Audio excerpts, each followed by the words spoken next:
तर कालच आपली 1K इंस्टा फॅमिली कंप्लीट झाली, त्यासाठी सगळ्यांना मनापासून धन्यवाद। तर आज स्पेशली आदूला भेटण्यासाठी आदूचे आत्या आणि मामा आले होते। तर आता ते घरी जाण्यासाठी निघाले होते। जाण्याआधी आपल्या छोटू सेलिब्रिटी सोबत आत्या आणि मामाचं फोटोशूट चाललं होतं। त्यानंतर आम्हाला आज जायचे होते डीमार्टला किराणा घेण्यासाठी। तर मग मी आधी लिस्ट बनवली। लिस्टमध्ये खूपच कमी गोष्टी होत्या आणि आज ठरवलेलंच होतं की जेवढी लिस्ट आहे तितकंच घेणार, पण डीमार्टला गेल्यावर असं होणं शक्यच नाही, एक्स्ट्रा वस्तू ह्या होतातच। आता ज्या वस्तू मला लिस्ट बनवताना आठवल्या नाहीत त्या डीमार्टमध्ये डोळ्यासमोर आल्या आणि तेव्हा लक्षात आलं की आपलं हे पण संपलंय, ते पण संपलंय।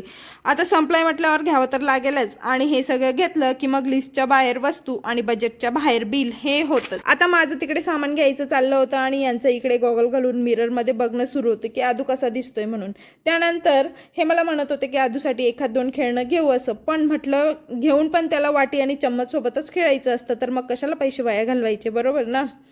आता डीमार्टला आलो आणि सॉफ्टी प्लस पॉपकॉर्न हे तर होतच। आता आदू सोबत असल्यावर आमच्या दोघांची हिंमत ना अजिबात नाही की एकटे सॉफ्टी खावं असं। त्यानंतर मग घरी यायला लेट झालं कारण ट्रॅफिक खूप जास्त होती। तर यांना आज वरण चिकल्या खायच्या होत्या म्हणून बनवल्या। तर